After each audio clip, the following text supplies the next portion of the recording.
بسم اللہ الرحمن الرحیم۔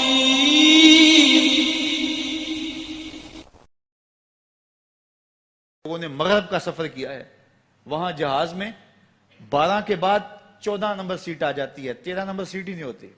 یہ منحوس عدد ہے، یعنی آج وہ کہیں اڑانے بھر رہے ہیں اور کہاں سے کہاں پہنچ گئے ہیں، لیکن یہ ذوف الاعتقادیہ پوری دنیا کے اوپر موجود ہے۔ تاریخیں مخصوص ہیں کہ ان تاریخوں کو شادی کرو گے تو برکت ہوگی، اگر ان کے علاوہ کسی اور تاریخ میں شادی کرو گے تو ٹوٹ جائے گی۔ ہمارے ہاں بھی کچھ لوگ کہتے ہیں کہ سفر کے مہینے میں شادی ہو تو شادی کامیاب نہیں ہوتی، اور اگر کامیاب ہو بھی جائے تو اولاد نہیں ہوتی، اولاد ہو بھی جائے تو نیک نہیں ہوتی۔ عجیب فلسفہ ہے۔ سیدہ فاطمہ تو زہرا رضی اللہ تعالی عنہا کی شادی حضرت سیدنا علی المرتضیٰ رضی اللہ تعالی عنہ سے سفر کے مہینے میں ہوئی۔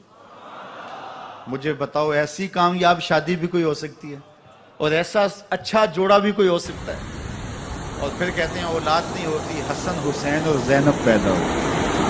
ایسی اولاد بھی ہو سکتی ہے، اچھا اولاد ہو جائے تو نیک نہیں ہوتی۔ مجھے بتاؤ حسین جیسا نیک کون ہوگا، حسن جیسا نمازی کون ہوگا، اور زینب جیسی پردے دار کون ہوگا؟ یہ لوگوں کی اپنی خواہشات ہیں، زبان پہ جو کہہ دیے لوگ وہی مان گئے۔ میں نے دیکھا ہے کہ بعض اوقات لوگ 1 گھنٹے کی تقریر سننے کے بعد بھی پھر بھی کہتے ہیں نہیں اصل ہمارے خاندان میں بات نہیں۔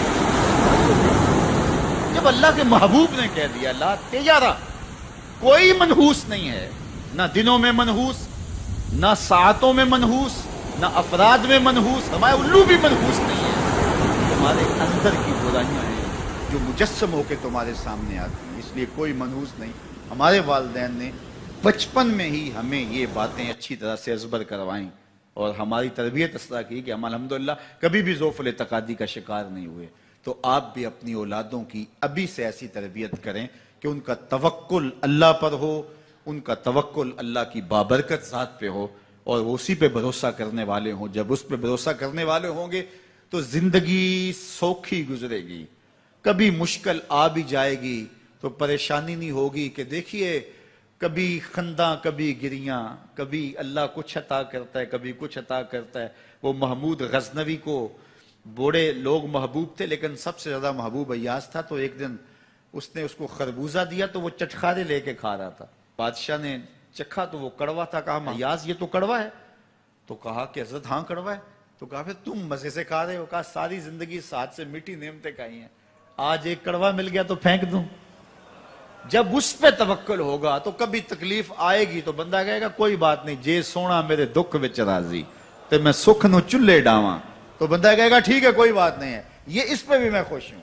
تو جب توکل اس پہ ہوگا تو پھر بندہ اس تکلیف میں بھی لذت لینے کا راستہ نکال لے گا۔ اور اگر یہ ہو کہ اس منحوسہ کی وجہ سے یہ سب کچھ ہوا ہے، پھر کچیچیاں چڑھیں گی اس کے اوپر کہ اس نے یہ کیا ہے، مار ہی دوں، قتل کر دوں، اس کو چھوڑوں نہ، زمین پہ رہنے کا حق ہی چھین لوں اس سے کہ اس منحوسہ کی وجہ سے یا اس منحوس کی وجہ سے یہ ہوا ہے۔ کوئی کسی کی وجہ سے نہیں ہوتا، یہ ہماری اپنی بدعمالیوں کی سزا ہے۔ اگر کوئی ہمیں نقصان در نقصان ہو رہا ہے تو توبہ کریں۔ 70,000 لوگ ایسے ہیں جو بغیر حساب جنت میں جائیں گے، ان کا کوئی حساب نہیں ہوگا۔ اللہ اپنے کرم سے انہیں یوں ہی جنت عطا فرمائے۔ صحابہ نے عرض کی یا رسول اللہ صلی اللہ علیہ وسلم وہ کون ہیں؟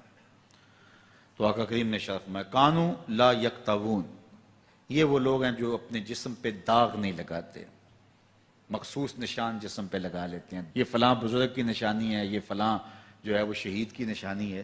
اللہ نے جب تمہیں سالم الاعضاء پیدا کیا ہے تو اپنے بدن کو تم کیوں نشانی، اس نے ساری نشانیاں لگائی ہیں، اس کی نشانیاں اتنی پکی ہیں کہ اس نشانیوں میں فرق بھی نہیں لگتا نا۔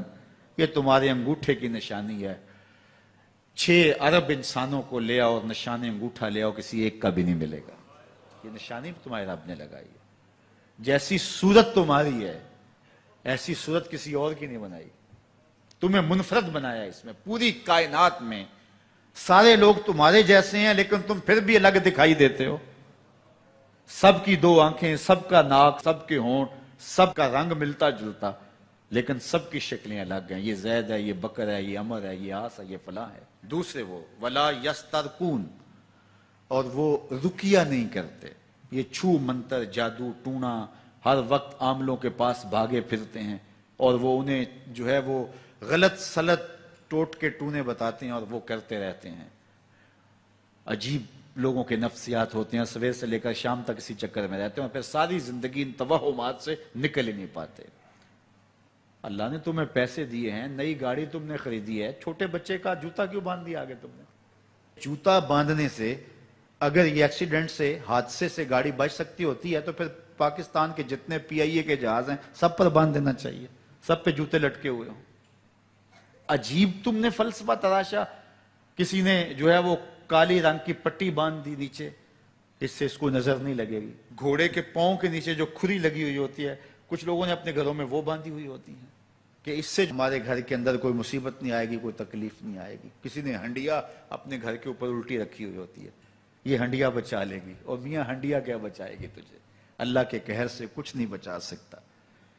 جب تمہارے اوپر کوئی مصیبت نازل ہونی ہے تو کچھ نہیں بچا سکتا. اگر بچنا چاہتے ہو تو پھر اللہ سے استغفار کرو, اللہ تعالیٰ کی تسبیح کرو, اللہ کی تحلیل کرو, میرے حضور پہ درود پڑھو, پھر دیکھنا کہ مصیبتیں ٹلتی ہیں یا نہیں ٹلتی ہیں. تو یہ خام خواہ کے رکیے اور یہ عامل لوگ جو ہیں ان کا تو کام ہی یہی ہے. ان کا کام چلتا ہے لوگ ذوف الاعتقادی میں مبتلا رہیں اور یہ کہہ دیتے ہیں کہ آپ کے خاندان میں ایک منحوس عورت ہے, یہ اس کا کیا ہوا ہے, تو کوئی نہ کوئی منحوس تو پہلے ہی انہوں نے طے کر رکھی ہوتی ہے, فوراً ذہن وہاں جا کلک ہو جاتا ہے. اس کا نون سے نام شروع ہوتا ہے, اس کا کاف سے نام شروع ہوتا ہے, اس کا جیم سے نام شروع ہوتا ہے, تو پورے خاندان میں کسی کا نام کاف, نون یا جیم سے تو شروع ہوتا ہی ہوگا, یا دوستوں میں, تو فوراً ذہن جو ہے ادھر منتقل ہو گیا. اب یہ بابا جی نے بتا دیا ہے, ہاں ہاں ہاں اس نے یہ بات کی تھی, کچھ باتیں یاد آنے لگی. اس کاف سے شروع ہونے والے نام کے ساتھ نفرت پیدا ہو گئی.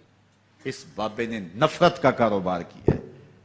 اس نے تو 100 روپے 200 روپے لے لیے, لیکن 2 انسانوں کے اندر نفرت ڈال دی. اس کا گریبان کل قیامت کے دن پکڑا جائے گا. ان ملنگوں کے پاس, ان ذوف الاعتقادی کو پھیلانے والوں کے پاس کبھی نہ جاؤ. تمہیں مصیبت پڑی ہے, تمہیں لگ رہا ہے کہ شاید میرے اوپر جادو ہے, تو پڑھو نا سورہ بقرہ, جادو جڑ سے اکھڑ جائے گا. 40 دن اپنے گھر میں سورہ بقرہ پڑھو, برکت ہوگی. کہتے ہیں مولوی صاحب 40 دن تو نہیں پڑھی جا سکتی, 2.5 پارے, ہمیں کوئی تعویذ ہی کر دیں. ہم شارٹ کٹ چاہتے ہیں نا, روزانہ صبح 2.5 پارے سورہ بقرہ پڑھیں, یہ تو ہم سے نہیں پڑھی جائے گی, تو آپ کوئی تعویذ ہی لکھ دیں. کاروبار میں برکت نہیں, میں کہتا ہوں پڑھو نا سورہ واقعہ, 3 رکوع ہیں, برکت ہوگی. ہم کہتے ہیں ہمیں تعویذ ملنا چاہیے, بس وہ ہم گلے میں رکھ لیں, بٹوے میں رکھ لیں, پرس میں رکھ لیں, اور ہمارا کام ہو جائے, ہمیں کچھ بھی نہ پڑھنا پڑے, ہمیں وضو تک نہ کرنا پڑے, نماز نہ پڑھنی پڑے, اور برکت ہو جائے. ایسے برکت تو نہیں آتی. بیٹے کی شادی کی, بہو گھر لائے, ابھی 2 دن نہیں گزرے تھے, کاروبار میں نقصان ہو گیا, یا گھر کا کوئی فرد فوت ہو گیا, یا کوئی جانور مر گیا, تو کہا کہ یہ منحوسہ آئی ہے تو ہمارا یہ نقصان ہو گیا. اگر وہ نہ آئی ہوتی تو پھر یہ نقصان نہ ہوتا, پھر تم قیامت تک جینا تھا, یا اس سے قبل تمہارے کبھی نقصان نہیں ہوئے. تمہارے گھر کے اندر بیٹیاں موجود ہیں, یہ بھی کل کسی کی بہو بنیں گے, اور ان کا بھی کوئی نقصان ہو سکتا ہے, اور یہ بھی منحوسہ قرار دی جا سکتی ہے. پھر تانو تشنی کے تیر جو ہے وہ اس کے اوپر لگائے جانے لگے. کتنی زیادتی ہے, کتنا ظلم ہے, کسی کا دل توڑنا, کسی کا دل دکھانا, کسی کو منحوس قرار دے دینا. از خود تمہارے پاس کیا سند ہے؟ تمہیں الہام ہوا ہے؟ کیا حجت ہے, کیا دلیل ہے تمہارے پاس کہ کسی کو تم نے منحوس قرار دے دیا؟ کتنا مکار ہے انسان, اپنی بدعمالیوں کو, اپنی نیت کے کھوٹ کو, اپنی نیت کی کوتاہیوں کو, اپنی سستیوں کو, اپنے عمل کی کمیوں کو دوسرے کے اوپر مڑ دیتا ہے. کاروبار تو نے صحیح نہیں کیا, نقصان ہو گیا. صبح 12 بجے اٹھ کے تو گھر سے جا رہا ہے اور نقصان ہو گیا. تو نے 2 نمبر مال بیچا, آج پکڑا گیا اور نقصان ہو گیا. تم نے ٹیکس نہیں دیا, تم نے زکات نہیں دی, تم نے دروازے پہ کھڑے ہوئے سائل کو جھڑکا, نقصان ہو گیا. یہ تمہارے پاپ ہیں جو مصیبت بن کے تمہارے سامنے آتے ہیں. یہ تمہاری بے تدبیریاں ہیں, تمہاری ناحکمتیاں ہیں, یہ تمہاری بے احتیاطیاں ہیں, یہ تمہارا تکبر ہے, یہ تمہارا غرور ہے, یہ تمہارا عجب ہے, یہ تمہاری ریاکاری ہے, یہ تمہاری خیانت ہے، یہ تمہاری دھوکہ بازی ہے، یہ تمہارے قلب کے اندر چھپی ہوئی نفرت ہے جو آج تمہیں مصیبت بن کے جس کا سامنا کرنا پڑ رہا ہے. یہ تمہارے اندر کے عیب ہیں جو مجسم ہو کے تمہارے سامنے آئے ہیں. اللہ تعالیٰ نے قرآن مجید میں ارشاد فرمایا وَمَا أَصَابَكُم مِّن مُّصِيبَةٍ فَبِمَا كَسَبَتْ أَيْدِيكُمْ، جو تمہارے اوپر مصیبت آتی ہے وہ تمہاری اپنی کرتوتوں کی وجہ سے آتی ہے. بیماری آئی تمہارے پرہیز نہ کرنے کی وجہ سے آئی، بیماری آئی تمہارا زیادہ کھا لینے کی وجہ سے آئی، بیماری آئی تمہارا نامناسب غذا لینے کی وجہ سے آئی، بیماری آئی وقت پہ سوئے نہیں، وقت پہ اٹھے نہیں، تم نے کسی سے زیادتی کی، بیماری تمہاری بدعمالیوں کی سزا ہے، مصیبت کا آنا، تکلیف کا آنا تمہاری بدعمالیوں کی سزا ہے. اور منحوسہ یہ خاندان کی خاتون ہے. تو یہ دوسرے کے اوپر مڑ کے اپنی کوتاہی، اپنی غلطی دوسرے کے اوپر لگا دی اور اس کو منحوس قرار دے دیا.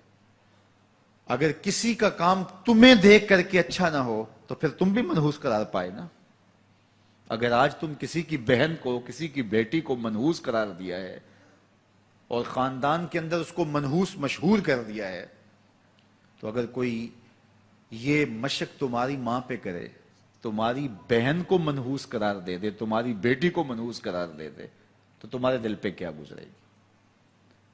یہ کتنا ظلم ہے، کتنی بڑی زیادتی ہے کہ آج خود کسی کو منحوس قرار دے دیا.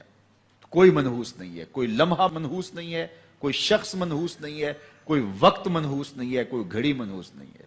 مصیبت کا آنا، تکلیف کا آنا تمہاری بدعمالیوں کی سزا ہے. لیکن قرآن نے کیا خوب بات فرمائی، وَيَعْفُو عَنْ كَثِيرٍ، ابھی تو بہت ساری باتیں ہم معاف ہی کر دیتے ہیں.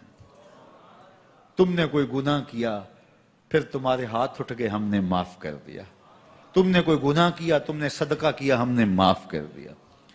تم نے کوئی گناہ کیا، تم نے سجدہ کیا، ہم نے معاف کر دیا. تم نے گناہ کیا، تم نے وضو کیا، ہم نے سارے گناہ جھاڑ دیے. تو کچھ اعمال ایسے ہیں کہ جن کی سزا بھگتنی پڑتی ہے لازمی، لیکن زیادہ عمل ایسے ہیں اللہ فرماتا ہے ہم زیادہ یوں ہی معاف کر دیتے ہیں. اور اگر ہم سارے معاف نہ کریں تم چل ہی نہ سکو، زندگی تمہاری گزرے ہی نہ، اتنی مصیبتیں تمہارے اوپر ٹوٹ پڑیں. لیکن تم وہ منحوسہ کو قرار دے کے اپنے اوپر سے ٹال رہے ہو، فلاں منحوسہ اس لیے ہو سب